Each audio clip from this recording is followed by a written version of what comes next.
Bonjour, je suis Baptiste Delvallée, l'auteur de Comment donner du feedback constructif à ses élèves aux éditions Chroniques Sociales.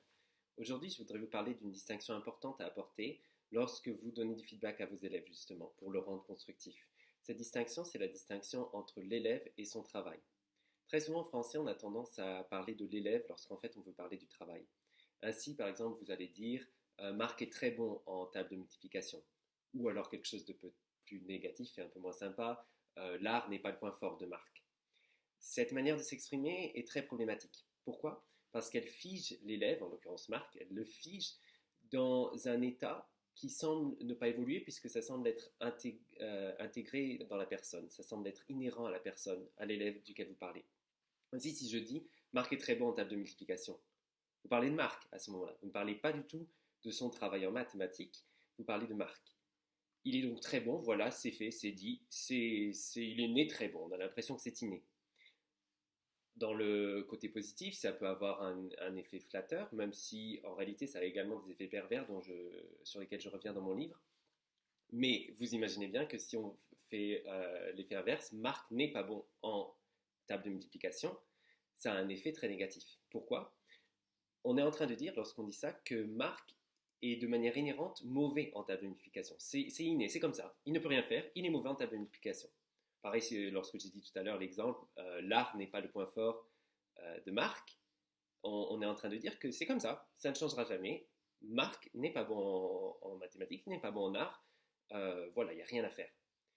Ça, ce n'est pas vraiment du feedback, en fait, c'est un jugement. Parce que si vous exprimez juste un jugement sententiel comme ça, dans lequel vous dites c'est comme ça ne bougera jamais, vous empêchez à l'élève toute perspective d'évolution, toute perspective de progression. Or, c'est l'inverse du but du feedback. Le but du feedback, si vous voulez qu'il soit constructif, c'est justement de faire en sorte que l'élève sache progresser, sache dans quelle direction aller, et se sente capable et encouragé de le faire. Donc, c'est une distinction importante à apporter, et pour éviter ces sous-entendus négatifs dont je viens de parler, il faut parler du travail de l'élève. Ainsi, vous direz, le travail de Marc en table de multiplication cette année a été excellent. Là, vous parlez du travail. Ça évite les effets pervers dont je parle dans le livre, même pour les feedbacks qui sont sur du positif. Mais pensez au négatif. Si vous devez dire, si vous avez envie de dire, l'art n'est pas le point fort de Marc, dites plutôt, les travaux artistiques de Marc cette année n'ont pas été de qualité attendue, ou n'ont pas montré, ou bien Marc, les travaux artistiques de Marc ont besoin encore plus de travail pour atteindre un niveau satisfaisant. Enfin, vous pouvez évidemment varier les phrases. Je donne d'autres conseils dans le livre pour savoir comment formuler la phrase outre la distinction élève et travail. Mais en tout cas, parler du travail à ce moment-là montre que c'est quelque chose qui peut changer. Ce travail, Marc n'est pas né avec du travail en mathématiques ou du travail en art.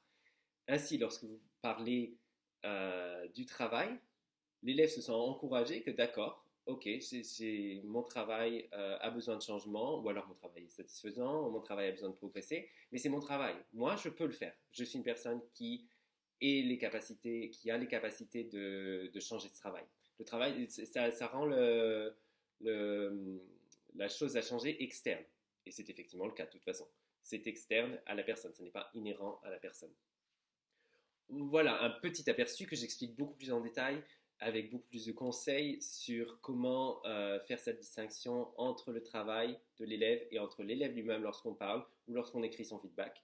Je donne beaucoup d'autres conseils, beaucoup d'autres techniques pour s'assurer que le feedback qu'on donne à ses élèves booste la confiance en soi de ses élèves, les encourage et leur donne vraiment l'impression que oui, ils peuvent progresser, oui, ils peuvent améliorer le travail sur lequel on donne du feedback.